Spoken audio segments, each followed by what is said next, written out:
ગુરુદેવ વિદ્યાર્થી મિત્રો, ચાણક્ય વિદ્યાલયમાં આપનું સ્વાગત છે।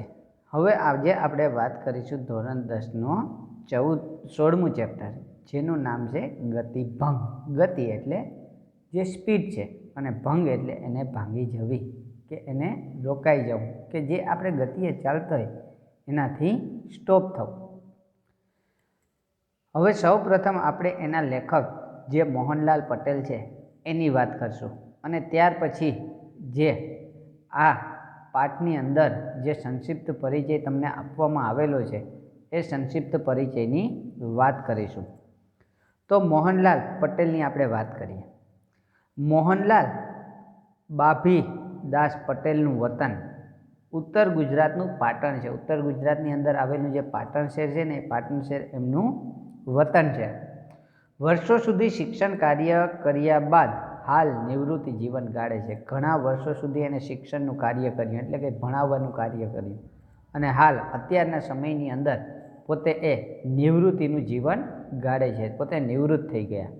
પ્રત્યાલંબન, ઝાકળમાં સૂરજ ઉગે એમની લઘુ નવલકથાઓના સંગ્રહ છે। એક પ્રત્યાલંબન અને એક ઝાકળમાં સૂરજ ઉગે એ એમની લઘુ નવલકથા, લઘુ એટલે નાનકડી નાનકડી નવલકથાઓ છે। બંધન, ડેડ એન્ડ, હાસ્ય મર્મર, લાંછન તેમની નવલકથાઓ છે। પછી જે બંધન, ડેડ એન્ડ અને લાંછન એ ત્રણ વસ્તુ છે એમની મોટી નવલકથાઓ છે। ગુડ મોર્નિંગ અમેરિકા એમનો એક પ્રવાસ નિબંધ છે, અને ગુડ મોર્નિંગ અમેરિકા નામનો એક પ્રવાસ નિબંધ પણ આપવામાં આવ્યો। મોપાન્સાની શ્રેષ્ઠ વાર્તાઓ એમની અનુવાદનું પુસ્તક છે। હવે આપણે વાત કરીએ આ પાઠની, કે આ પાઠનો સંક્ષિપ્ત પરિચય ટૂંકમાં આપણે સમજીએ। કથા સાહિત્યનું લઘુ સ્વરૂપ એટલે લઘુકથા। સૌ પ્રથમ તો આપણે લઘુકથાની વાત કરીએ કે લઘુકથા એટલે શું? તો કે કોઈ પણ કથા થતી હોય, કોઈ પણ કથા હોય એનું લઘુ એટલે નાનકડું સ્વરૂપ, નાનકડી વાત કહી દેવી ટૂંકમાં, એને કહેવાય લઘુકથા। નવલકથામાં નાયક કે નાયિકાના સમગ્ર જીવનનું વર્ણન હોય છે। જે નવલકથા હોય એ નવલકથાની અંદર કોઈ પણ નાયક હોય કે કોઈ પણ નાયિકા હોય એનું સમગ્ર જીવન આપવામાં આવેલું, એ જન્મ્ય હોય ત્યાંથી શરૂઆત કરી અને મૃત્યુ પામે અથવા તો કોઈ સારી વસ્તુ બની જાય ત્યાં સુધીની વાત કરવામાં આવી હોય। જ્યારે ટૂંકી વાર્તા એટલે નવલકથા, એનું બીજું નામ જ છે। જ્યારે ટૂંકી વાર્તામાં નાયક કે નાયિકાના જીવનનો એક મહત્વનો પ્રસંગ કેન્દ્રમાં હોય છે। જ્યારે નાયક કે નાયિકા હોય ટૂંકી વાર્તામાં, એના જીવનનો કોઈ એક એવો પ્રસંગ આપવામાં આવેલો હોય કે આ પ્રસંગ મુખ્ય માનવામાં આવતો હોય છે। એક જ પ્રસંગ એવો આપવામાં આવેલો હોય છે કે જેની અંદર વ્યક્તિનું આખું સ્વરૂપ આવરી લેવામાં આવે। લઘુકથામાં માનવ જીવનની એક ક્ષણનો મહિમા છે। જે લઘુકથા અથવા તો ટૂંકી વાર્તા છે એમાં માનવના જીવનની એક ક્ષણ, એક બાબત કે એક પલ એવી આવતી હોય કે એનો મહિમા ગાવામાં આવતો હોય, જે અત્યંત લાઘવતાથી અંતે ચોટ આપી જાય છે, જે અત્યંત લાઘવતાથી આપવામાં આવેલું હોય છે, અને આ અત્યંત લાઘવતાથી આપણને ચોટ એટલે કંઈક શિખામણ આપી જતું હોય। ગતિભંગ, લઘુકથાની શરૂઆત ગાડી પકડવા ઉતાવળે પગલે જતા ડુંગર અને એમની પત્નીનું ચિત્ર છે। જે ગતિભંગ આપણને આ ટૂંકી વાર્તા આપવામાં આવેલી, લઘુકથા આપવામાં આવેલી, એ લઘુકથાની અંદર શરૂઆત ક્યાંથી થાય છે? તો કે ગાડી પકડવા માટે એક ડુંગર નામનો વ્યક્તિ હોય અને તેમની પત્ની હોય, એમનું ચિત્ર આપવામાં આવેલું છે। પત્ની વારે વારે પાછળ ફરીને કશુંક શોધી રહી છે, અને પત્ની વારે વારે પાછળ ફરી અને કંઈક શોધવા માગે છે, એ ગોતે છે કંઈક, કે પાછળ કંઈક છૂટી ગયું છે। વાર્તાને અંતે કરુણતા સભર ચોટ છે, અને વાર્તાને અંતે એક કરુણતાથી સભર ભરેલી એક ચોટ એટલે શિખામણ આપે છે। કેવી? તો કે માતાને ચાલતા ચાલતા પોતાની પાછળ મૃત્યુ પામેલી દીકરીના પગલાંની છાપ દેખાય છે। માતા આગળ ચાલે છે, તો માતાને એટલે કે ડુંગરની પત્ની આગળ હાલતી જાય છે ત્યારે એમને એવું લાગે છે કે કોઈ છોકરીના પગલાંની છાપ છે, કે જે છોકરીના પગલાં છે એ મારી મૃત્યુ પામેલી છોકરી હોય એવું દેખાય છે। અહીં માત્ર ચાલવાની ગતિનો જ ભંગ નથી, અહીં જો વાત ખાલી એટલી જ કરવામાં આવેલી છે કે વ્યક્તિ આગળ ચાલે છે, ફરી પાછો થોડીક ભંગ થાય છે અને ગતિનો ભંગ થાય છે, તો એના જે ચાલવાની સ્પીડ હતી એ ઓછી થઈ જાય છે અને ટાઈમસર પહોંચી શકતા નથી. પણ અહીંયા વાત ખાલી ચાલવાના ગતિના ભંગની જ નથી, એવા ગતિના ભંગની વાત કરવામાં નથી આવેલી, પણ પાત્રોના વિચારોની ગતિનો પણ ભંગ છે. પણ પાત્ર હોય, પાત્રોના વિચારો હોય, એના વિચાર છે એની પણ ગતિનો ભંગ થઈ જાય છે, એ પણ ભાંગી જાય છે, એની ગતિ ભંગ થઈ જાય છે. કારણ કે આપણે પણ કોઈ સ્પીડમાં કાર્ય કરતા હોય અને એ સ્પીડમાં જ્યારે ગતિનો ભંગ થાય ત્યારે એ કાર્ય સારી રીતે કરી શકતા નથી. અને માણસ પણ એમ જ કરે છે કે વર્તમાનની અંદર આગળ વધે છે, પણ એને ભૂતકાળ જેવો યાદ આવતા જ એ વિચારોમાં ખોવાઈ જાય છે અને જે કાર્ય જે સ્પીડે થવું જોઈએ એ થઈ શકતું નથી. એટલે અહીં માત્ર ચાલવાની ગતિનો ભંગ નથી, પણ વિચારોની ગતિનો પણ ભંગ આપવામાં આવ્યો છે. હવે આપણે પાઠની શરૂઆત કરીએ. રાજપુર સ્ટેશને ગાડી પકડવા ડુંગર અને એમની વહુ ઊભા માર્ગે ઝડપભેર જઈ રહ્યા હતા. રાજપુર સ્ટેશન આવવાનું હતું અને રાજપુર સ્ટેશને ગાડી પકડવા માટે એક ડુંગર, જે આ વાર્તાનો નાયક, અને એમની વહુ એટલે કે એમની પત્ની ઊભા માર્ગે એટલે કે સીધા રસ્તે ઝડપભેર એટલે ઝડપથી જઈ રહ્યા હતા. એ ઝડપથી જઈ રહ્યા હતા કે અમે ગાડી પકડી લઈએ. પત્નીનો પાછળ પાછળ આવવાનો અણસાર મોડો પડી જતા ડુંગરે પાછળ જોયું. પત્ની પાછળ પાછળ આવતી હતી, કારણ કે એ સમયની અંદર એવું માનવામાં આવતું કે પત્ની છે હંમેશાને માટે પુરુષથી 2 ડગલા પાછળ હોય, એની સાથોસાથ ના ચાલે, એનાથી 2 ડગલા પાછળ ચાલતી હોય. એટલે પત્નીનો પાછળ આવવાનો અણસાર ઓછો લાગ્યો. એ પાછળ પાછળ આવતી હતી, અણસાર એટલે કે એવી ખબર ઓછી પડી. એને ખ્યાલ આવ્યો કે મારી પત્ની તો ધીમે ચાલે છે. એટલે ડુંગરે શું કર્યું તો કે પાછળ વળી અને જોયું. પત્ની રસ્તા ઉપર નજર ફેરવતી ધીમી પડી રહી હતી અને પાછળ જોયું તો એની પત્ની હતી એ રસ્તા ઉપર નજર ફેરવતી હતી, ચારે તરફ નજર ફેરવી જતી હતી અને એને ચાલવાની ગતિ ધીમી પડી ગઈ હતી. એટલે તરત ડુંગરે પૂછ્યું, શું ખોડે છે? ખોડે એટલે ગોતે. તું શું ગોતે છે? એટલે પત્નીએ જવાબ આપ્યો, કાંઈ નહીં.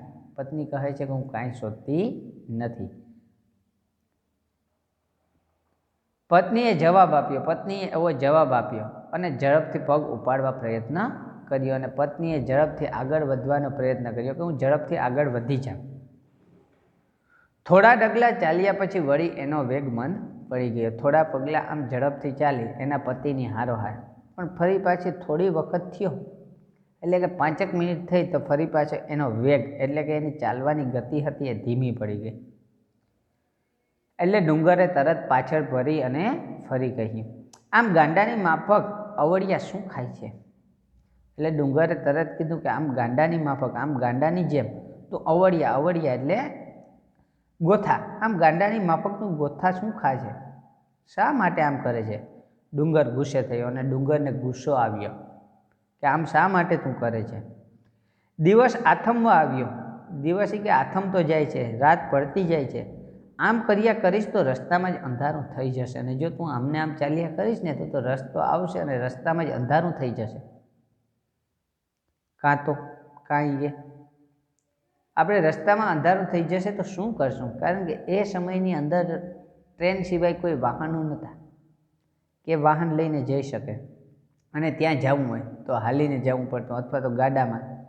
ડુંગર અને તેમની પત્નીને ટ્રેન પકડવી હતી અને ગાડામાં જાય તો ત્યાં ગાડું રાખવું ગયા, એટલે એ ચાલીને જઈ રહ્યા હતા. અને એ સમય પણ એવો હતો કે રાતના સમયે મુસાફરી કરી શકતા નહીં. એટલે કીધું કે આમને આમ જો તું ચાલ્યા કરીશ ને તો દિવસ આથમમાં આવ્યો, ને આમ કર્યા કરીશ તો આપણે તો રસ્તામાં જ અંધારું થઈ જશે. પત્ની થોડા ડગલા આગળ ચાલી ખરી, અને જ્યારે આમ ગુસ્સે ભરેલા શબ્દે ડુંગરે કહ્યું એટલે એમની પત્ની થોડો આગળ ચાલી, પણ પછી તો એ બેસી જ પડી. પરંતુ પછી તો આગળ ચાલવાની હિંમત હાલી નહીં અને એ ત્યાં ને ત્યાં બેસી ગઈ.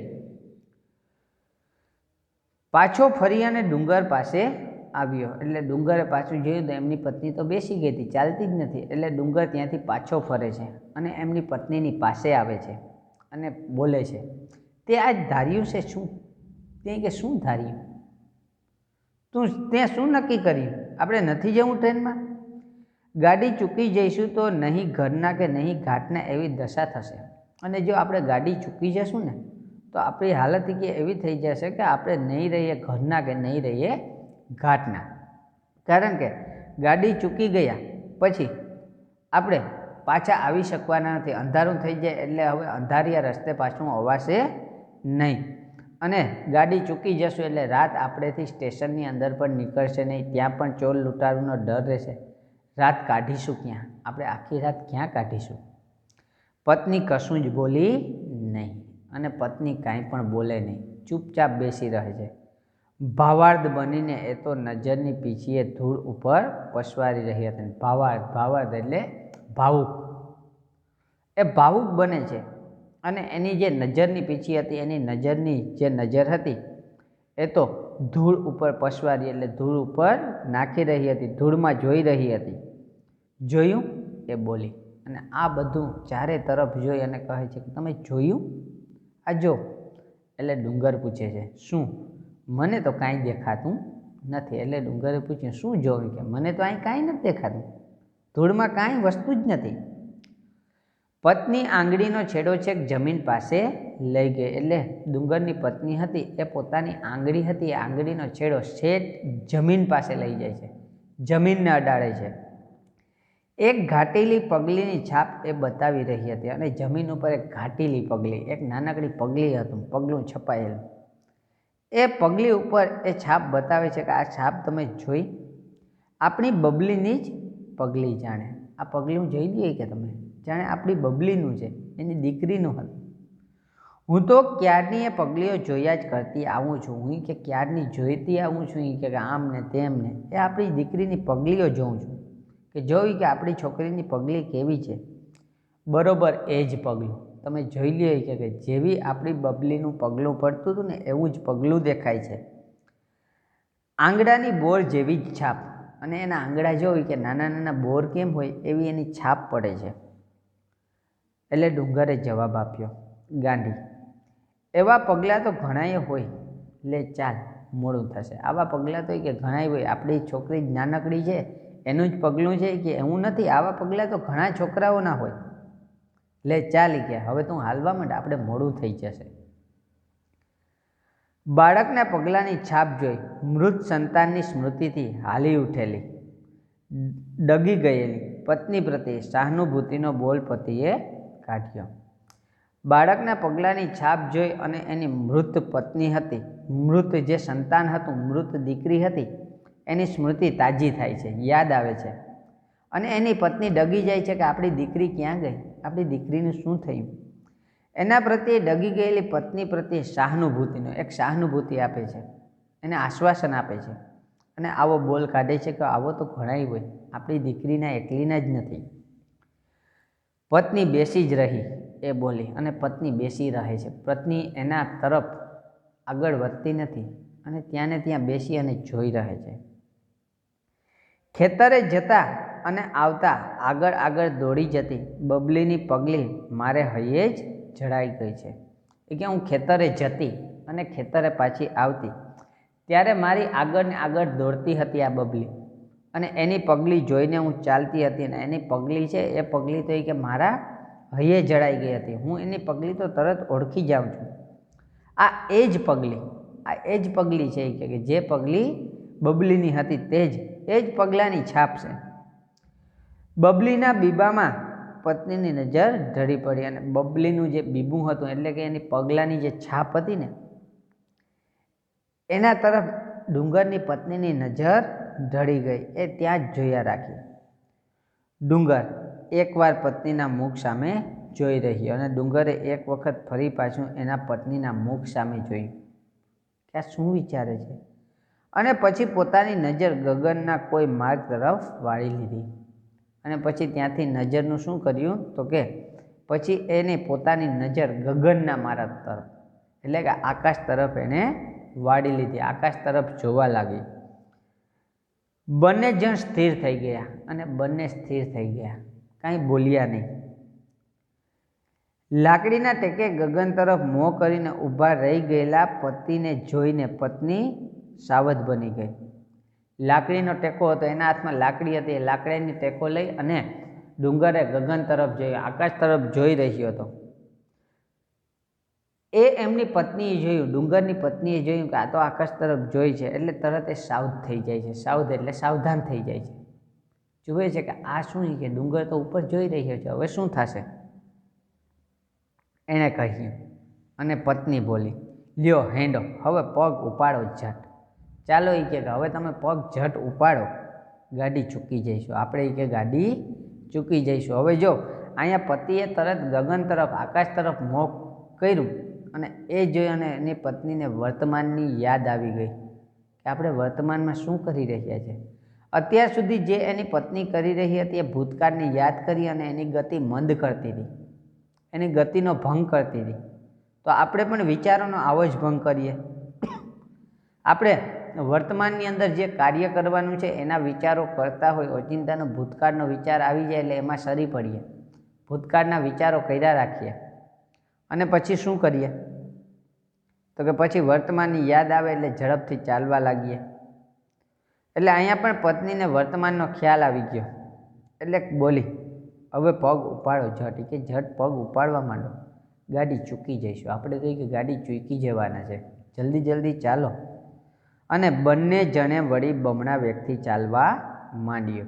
અને બંને જણ એટલે ડુંગર અને તેમની પત્નીએ વળી પાછું બમણા વેગથી, બમણો વેગ એટલે ડબલ મહેનતથી, ડબલ ગતિથી એને ફરી પાછું ચાલવા માંડ્યું. જે ધીમે ધીમે ચાલતા હતા એ ફરી પાછો ઝડપથી ચાલવા માંડ્યો. અહીં આપણને જે આ પાઠ આપવામાં આવેલો છે ગતિભંગ 16મો પાઠ, એ પાઠ પણ આપણે પૂર્ણ કરીએ છીએ.